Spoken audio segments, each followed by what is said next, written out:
Okay, this is lecture 6 in linear algebra, and we're at the start of this new chapter, chapter 3 in the text, which is really getting to the center of linear algebra. And I had time to make a first start on it at the end of lecture 5, but now lecture 6 is officially the lecture on vector spaces and subspaces. And then especially, there are two subspaces that we're especially interested in. One is the column space of a matrix. The other is the null space of the matrix. So I got to tell you what those are. Okay. So first, to remember from lecture 5, what is a vector space? It's a bunch of vectors that where I can add any two vectors in the space, and the answer stays in the space. Or I can multiply any vector in the space by any constant, and the result stays in the space. So that's, in fact, if I combine those two into one, you can see that if I can add and I can multiply by numbers, that really means that I can take linear combinations. So the quick way to say it is that all linear combinations, C, any multiple of V plus any multiple of W, stay in the space. So can I give you examples that are vector spaces and also some examples that are not, to make that point clear? So suppose I'm in 3 dimensions. Then one way to get us one space is the whole 3-dimensional space. So the whole space R3, 3-dimensional space, would be a vector space, because if I have a couple of vectors, I can add them and I'm certainly okay and they follow all the rules. So R3 is easy. Now I'm interested also in subspaces. So there's this key word, subspaces. That's a space, that's some vectors inside the given space, inside R3, that still make up a vector space of their own. It's a vector space inside a vector space. And the simplest example was a plane. So can I just sketch it? There is a plane. It's got to go through the origin. And of course, it goes infinitely far. That's a subspace now. Do you see that if I have two vectors on the plane and I add them, the result stays in the plane? If I take a vector in the plane and I multiply by -2, I'm still in the plane. So that plane is a subspace. So let me just make that point. Plane through 0, through that 0, 0, 0, is a subspace. Okay. And also, another subspace would be a line. A line through 0, 0, 0. Yeah, the line has to go through the origin. All subspaces have got to contain the origin, contain the 0 vector. So this line is a subspace. Line is a subspace. Really, if I want to say it really correctly, I should say a subspace of R3. That of R3 was like understood there. Now, so let me call this plane P, and let me call this line L. And let me ask you about other sets of vectors. Suppose I took, so here's the first question. Suppose I take two subspaces, like P and L, and I just put them together, take their union, take all the vectors. So now you've got P and L in mind here. So I have two subspaces. And for example, P, a plane, and L, a line. Okay. Now, I want to ask you about the union of those. So P union L. This is all vectors in P or L or both. Is that a subspace? Is this a subspace? This is or is not a subspace. Because I just want to be sure that I've got the central idea. Suppose I take the vectors in the plane and also the vectors on that line, put them together, so I've got a bunch of vectors. Is it a subspace? Can you give me, like, so the camera can hear it, or maybe it's the tape? Can you say yes or no? Do I have a subspace if I take all the vectors on the plane plus all the ones on the line and just join them together, but I'm not taking this guy I'm not taking most of them, because most vectors are not on the line or the plane, they're off somewhere else. Do I have a subspace? No. Right, thank you. No. Because. Why not? Because I can't add. Because if that requirement isn't satisfied. If I take one vector like this guy and another vector that happens to come from L and add, I'm off somewhere else. You see that I've gone outside the union.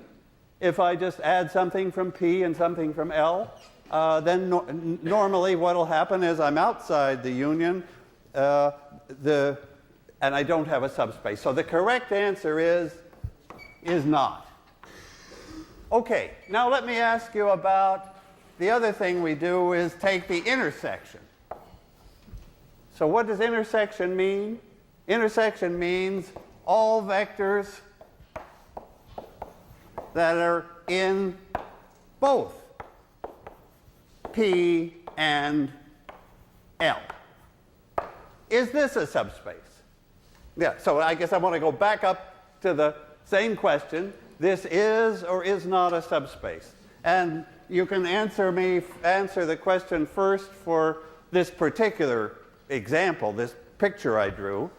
What is P intersect L for this case? It's only 0. At least, sort of, this was the artist's idea as he drew it, that line L was not in the plane and went off somewhere else.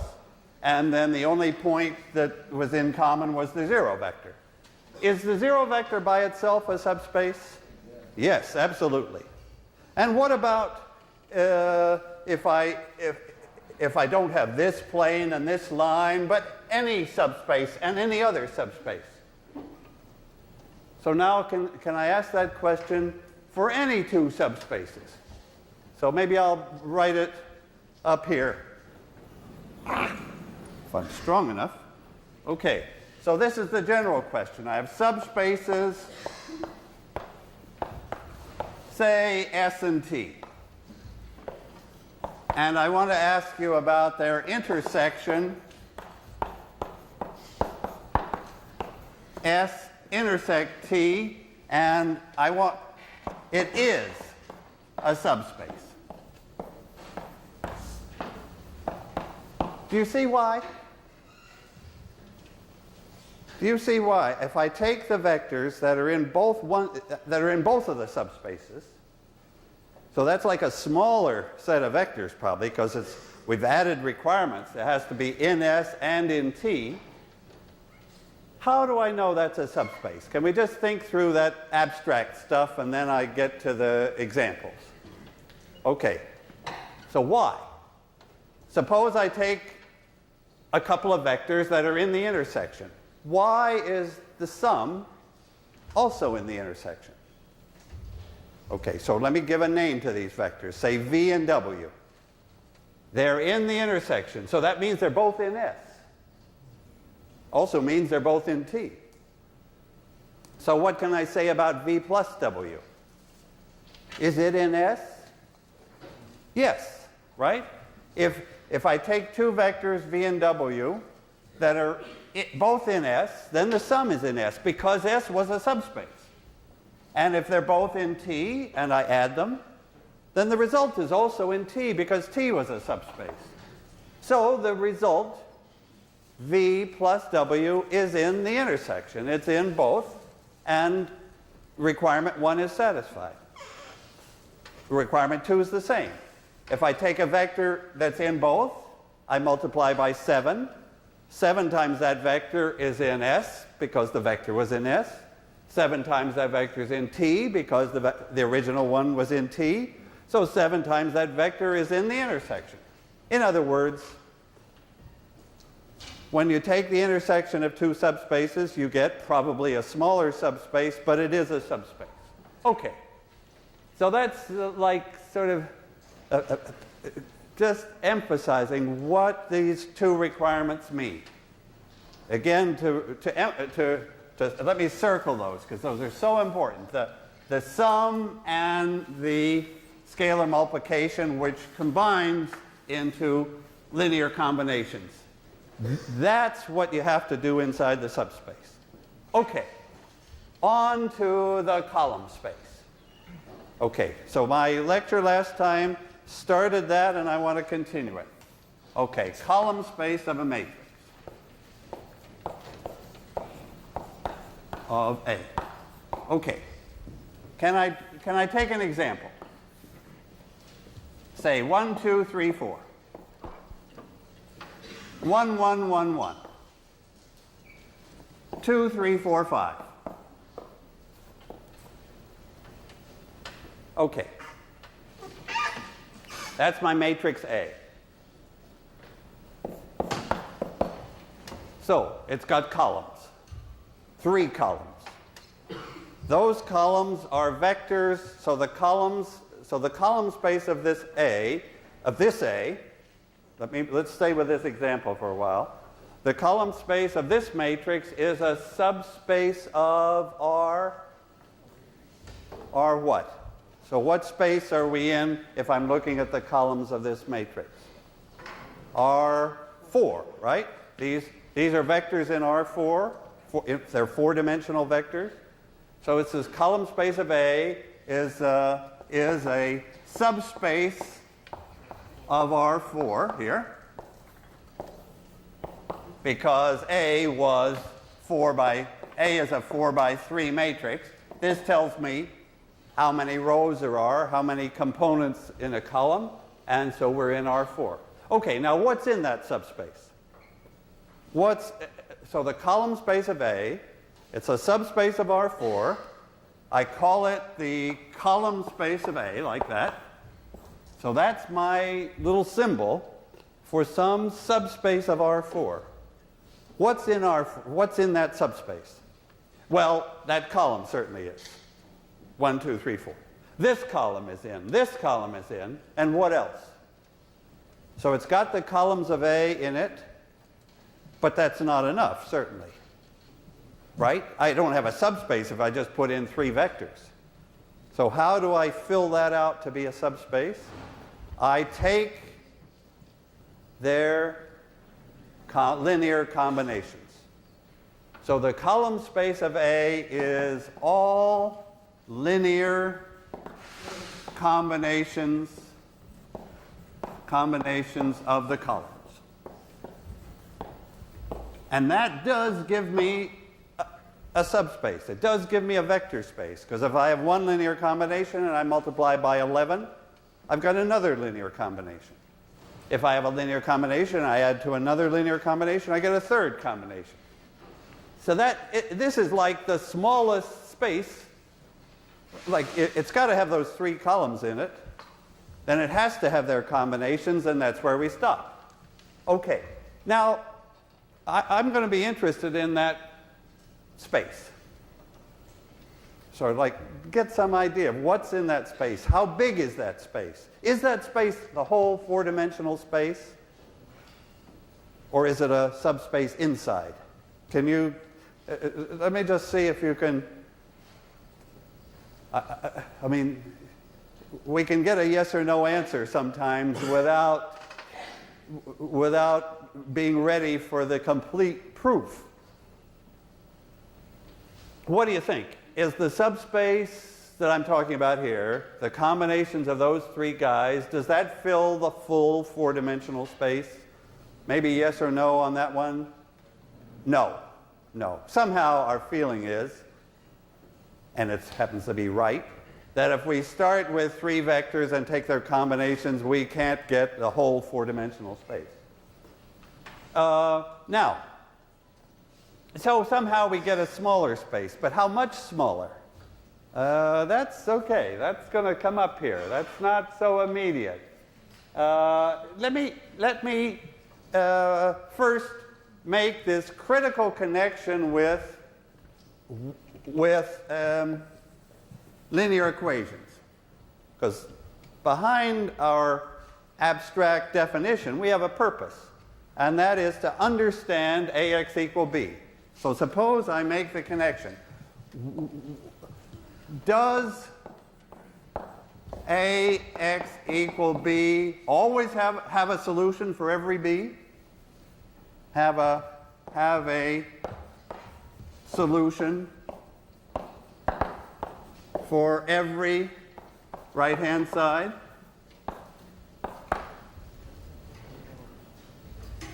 I guess that's going to be a yes or no question. And then I'm going to ask which right-hand sides are okay. That's really the question I'm after, is which right-hand sides B do make a... You can see from the way I'm speaking what's the answer to this question as it is. The answer is no. AX equal B does not have a solution for every B. Why do I say no? Because AX equal B is, it's really, this is four equations and only three unknowns. Right? X is, let me write out that what the whole thing looks like. Yeah. Let me write out AX equal B. AX is, these columns are 1, 2, 3, 4, 1, 1, 1, 1, and 2, 3, 4, 5. Then X, of course, has three components, X1, X2, X3, and I'm trying to hit the right-hand side, B1, B2, B3, and B4. So my first point is I can't always do it. In a way, that just says again what you told me 5 minutes ago, that the combinations of these columns don't fill the whole four-dimensional space. There's going to be some vectors B, a lot of vectors B, that are not combinations of these three columns. Because the combinations of those columns are like going to be just a little plane or something inside R4.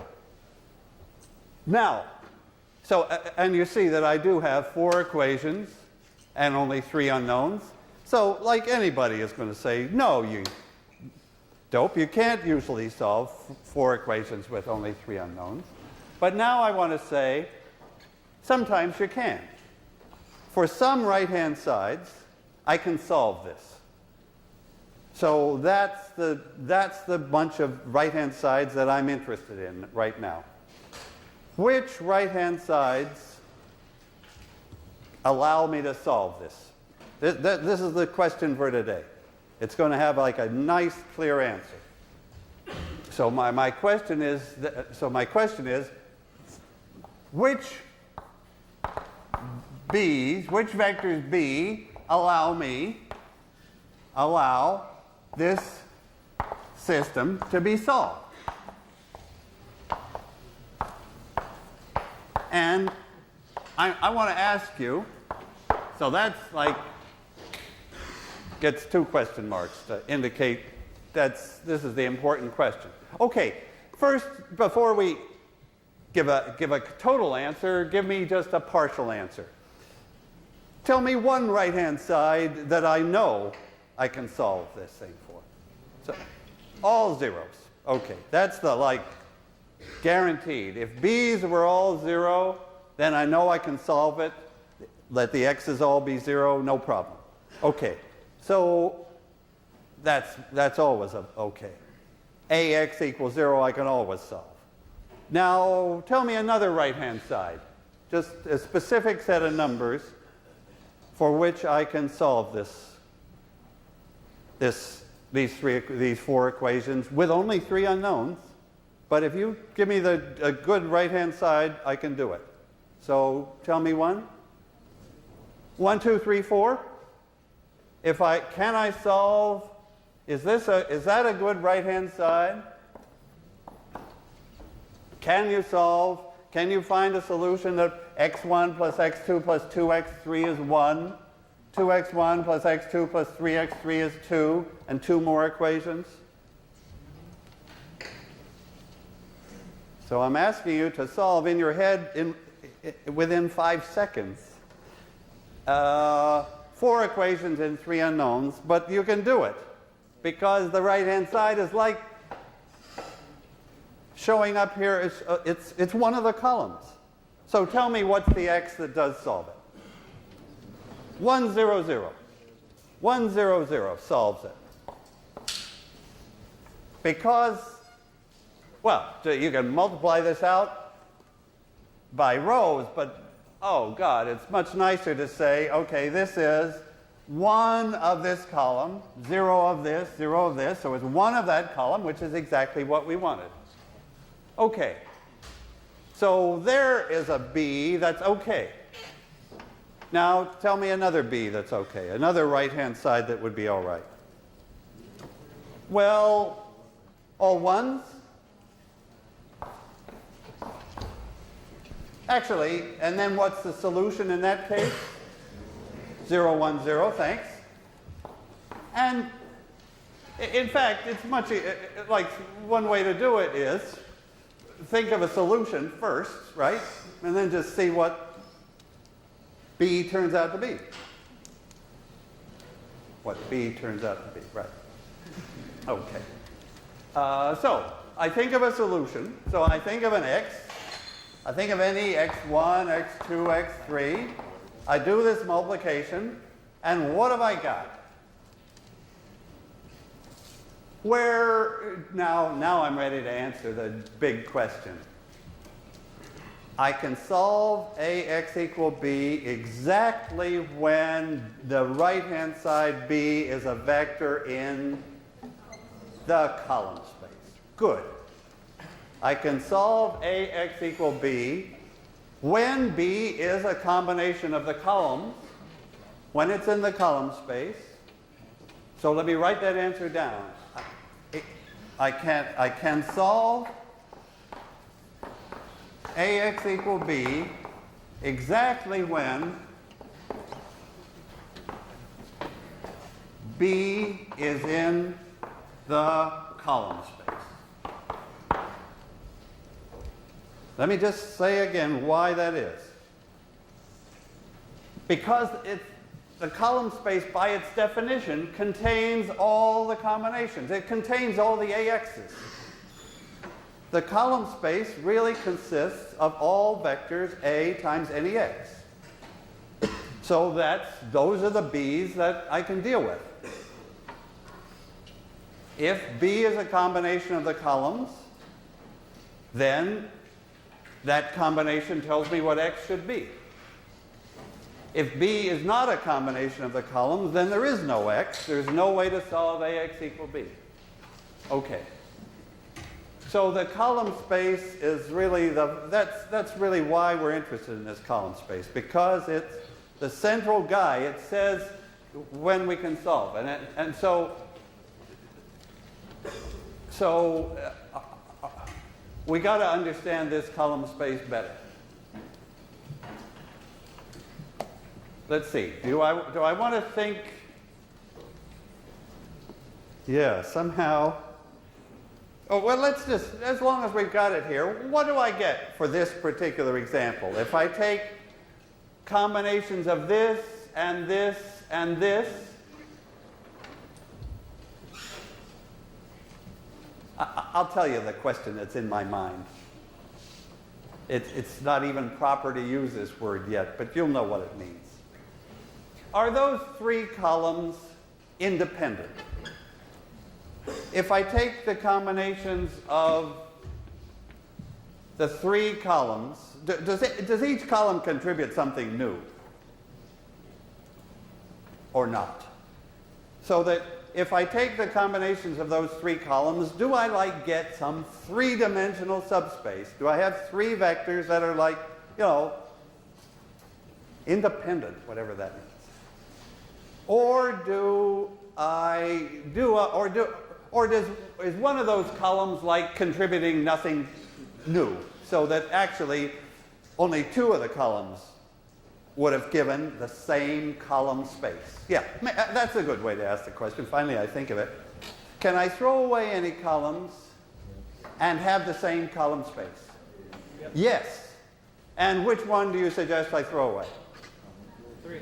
Well, 3 is the natural guy to target. So if and why?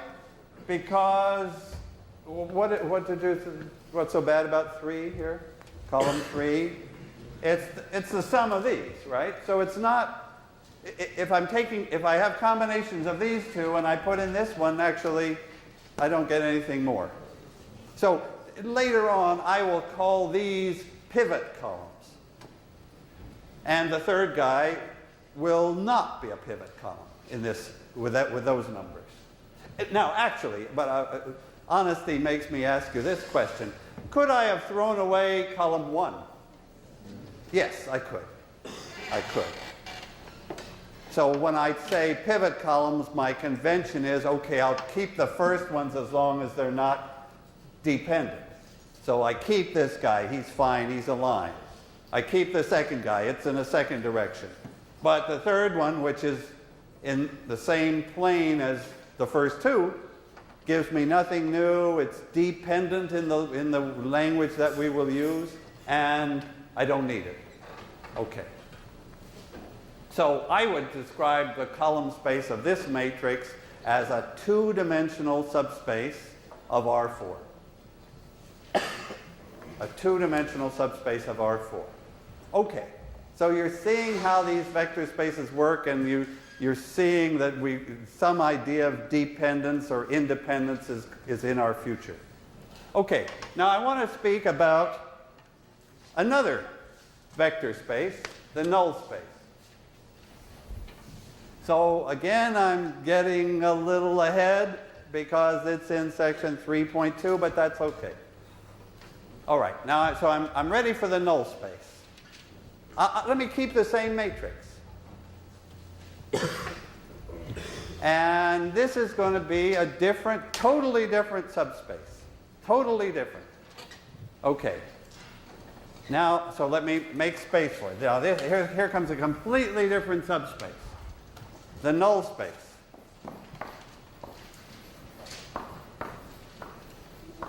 Of A. What's in it?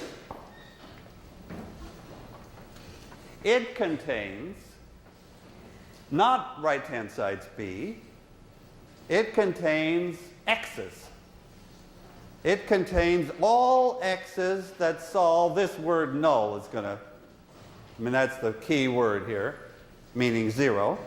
So this is all solutions x, and of course x's are vectors x1, x2, and x3, to the equation ax equals 0. Well, 4 equations. Because so you see what I'm doing? I'm now saying, okay, columns were great.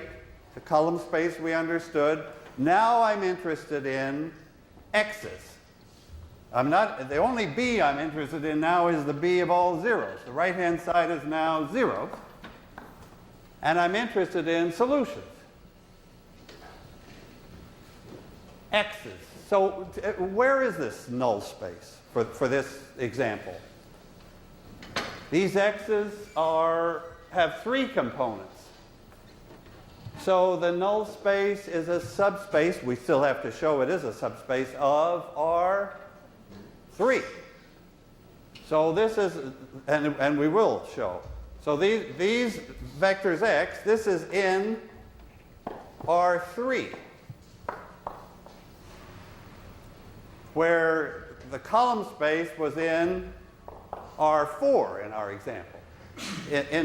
For an M by N matrix, this is M, and this is N. Because the number of columns, N, tells me how many unknowns, how many X's multiply those columns.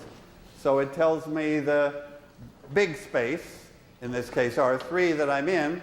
Now, tell me, why don't we figure out what the null space is for this example, just by looking at it. I mean, that's the beauty of small examples, that my official way to find null spaces and column spaces and get all the facts straight would be elimination, and we'll do that.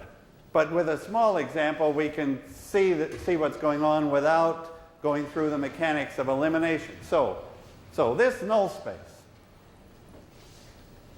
So I'm talking about, again, the null space. And let me copy again the matrix. 1, 2, 3, 4, 1, 1, 1, 1, and 2, 3, 4, 5. What's in the null space? So I'm taking A times X. So let me write it again. And I want you to solve those 4 equations. In fact, I want you to find all solutions to those 4 equations. Well, actually, first of all, find one. Why should I ask you for all of them? Tell me one solution that you don't even have to look at the matrix to know one solution to this set of equations. It is 0 vector. Whatever that matrix is, its null space contains 0. Because A times the 0 vector sure gives the 0 right-hand side. So the null space certainly contains 0. So it's got a chance to be a vector space now, and it will turn out it is. Okay, tell me another solution. So this particular null space, and of course I'm going to call it N of A for null space, this contains, well, we've already located the 0 vector, and now you're going to tell me another vector that's in the null space, another solution, another X, you see what I'm asking you for is a combination of those columns. That's what I'm always looking at, combinations of columns, but now I'm looking at the X, the weights, the coefficients in the combination. So tell me a good set of numbers to put in there.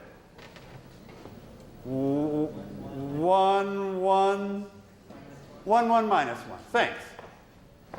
1, 1 minus 1. So there's a vector that's in it. Okay, but have I got a subspace at this point? Certainly not, right? I got just a couple of vectors. There's no way they make a subspace. Tell me, actually, why don't I jump the whole way now? Tell me one more solution. One more X that would work. 2, 2, negative 2. Oh, well, tell me all of them. That would have been easier. Tell me the whole lot now. What is the null space for this matrix? It's all vectors of the form. So what could this be? It could be 1, 1, minus 1. It could be any number C, any number, the same number again, and minus C. In other words, actually, any multiple of this guy. Oh, that's the perfect description, because now The 0 vector is automatically included because c could be 0. The vector I had is included because c could be 1, but now any vector. And that's actually it. And do I have a subspace? And what does it look like? It's in. So how would you describe this? The null space. All these vectors of this form, c, c minus c, like 7, 7, minus 7. Minus 11, plus 11. What have I got here? If it described that whole null space, if I drew it, what do I draw? A line, right? The null space is a line. It's the line through, it's in R3, and the vector 1, 1, negative 1 maybe goes down here. I don't know where it goes, down here. There's the vector 1, 1, negative 1 that you gave me. And where is the vector c, c, negative c? It's on this line. Of course, there's 0, 0, 0 that we had. And what we've got is that whole line going both ways through the origin. The null space is a line in R3. Okay. For that example, we could find all the combinations of the columns that gave 0 at sight. Now, can I just take one more time to go back to the definition of subspace, vector space, and ask you how do I know that the null space is a vector space? How am I entitled to use this word space? I'll never use that word space without meaning that the two requirements are satisfied. Can we just check that they are? So I want to check that, can I just continue here? Check that the solutions to ax equals 0 always give a subspace. And of course the key word is that, space. So what do I have to check? I have to show that if I have one solution, call it x, and another solution, call it x star, that their sum is also a solution, right? That's a requirement. To use that word space, I have to convince myself that if ax is 0, and also an ax star is 0, or maybe I should have said if av is 0 and aw is 0, then what about v plus w? So let me use those letters. If av is 0 and aw is 0, then what is it? What's the if, that, and that, then what's my point here? That a times v plus w must be 0. That says that if v is in the null space and w is in the null space, then their sum v plus w is in the null space. And of course, now that I've written it down, it's totally absurd, ridiculously simple, because matrix multiplication allows me to separate that out into AV plus AW. I shouldn't say absurdly simple. That was a dumb thing to say. We've used here a basic law of matrix multiplication. Actually, we've used it without proving it, but that's okay. We only live so long and just skip that proof. I think it's called the distributive law, that I can split this into two pieces, but now you see the point, that AV is 0 and AW is 0, so I have 0 plus 0, and I do get 0. It checks. And similarly, I have to show that if AV is 0, then A times Any multiple, say 12v, is also 0. And how do I know that? Because I'm allowed to bring that 12 outside. A number, a scalar can move outside, so I have 12 AVs, 12 zeros, I have 0. That checks too. Okay. Just to, it's really critical to understand the, oh yeah, here, what I was going to say, understand what's the point of a vector space. Let me make that point by changing the right-hand side. Oops. Okay, let me change the right-hand side to 1, 2, 3, 4. Oh, okay. Why don't we do all of linear algebra in one lecture? Then we okay. I would like to know the solutions to this equation. To those 4 equations. So I have 4 equations. I have only 3 unknowns, so if I don't have a pretty special right-hand side, there won't be any solution at all. But that is a very special right-hand side. And we know that there is a solution. 1, 0, 0. Were there any more solutions? And did they form a vector space? Okay. So I'm asking 2 questions there. One is, so my right-hand side now is not 0 anymore. I'm not looking at the null space because I changed from zeros. So my first question is, do the solutions, if there are any, and there are, do they form a subspace? Let's answer that question first.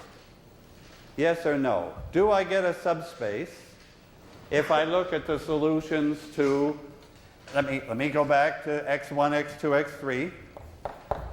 I'm looking at all the x's, at all those vectors in R3 that solve ax equal b. The only thing I've changed is b isn't 0 anymore. Do the x's, the solutions, form a vector space? No, they don't. They absolutely don't. Why? What's an easy way to see that I don't have the solutions to this do not form a subspace? The solutions don't, because how shall I see that? The 0 vector is not a solution, so I never even got started. The 0 vector doesn't solve this system. The solutions can't be a vector space. Now, what are they like? Well, we'll see this, but let's do it for this example. So 1, 0, 0 was a solution. You saw that right away. Are there any other solutions? Can you tell me a second solution to this system of equations? 0, negative 1, 1. Boy, that's 0, negative 1, 1. Yes, because that says I take minus this column plus this one, and sure enough, that's right. So there's a bunch of solutions here. But they're not a subspace. I'll tell you what it's like. It's like a plane that doesn't go through the origin, or a line that doesn't go through the origin. Maybe in this case it's a line that doesn't go through the origin if I graph the solutions to ax equal b. So I think you've got the idea. Subspaces have to go through the origin. If I'm looking at x's, then they better solve ax equals 0. In a way, I've got my 2 subspaces that I'm talking about today are kind of the 2 ways I can tell you what about a subspace. If I want to tell you about the column space, I tell you a few columns and I say, take their combinations. Like I build up this subspace. I put in a few vectors, their combinations make a subspace. Now, when I went to, let me come back to the one that is a subspace here. Here, when I talked about the null space, I didn't tell you what's in it. We had to figure out what was in it. What I told you was the equations that has to be satisfied. You see those? Like those are the 2 natural ways to tell you what's in a subspace. I can either give you a few vectors and say, fill it out, take combinations. Or I can give you a system of equations, the requirements that the x's have to satisfy. And both of those ways produce subspaces, and they're the important ways to construct subspaces. Okay, so today's lecture actually got the essentials of 3.2, the idea of the null space. Now we have to tackle, Wednesday, the job of how do we actually get hold of that subspace in an example that's bigger and we can't see it just by eye. Okay, see you Wednesday. Thanks.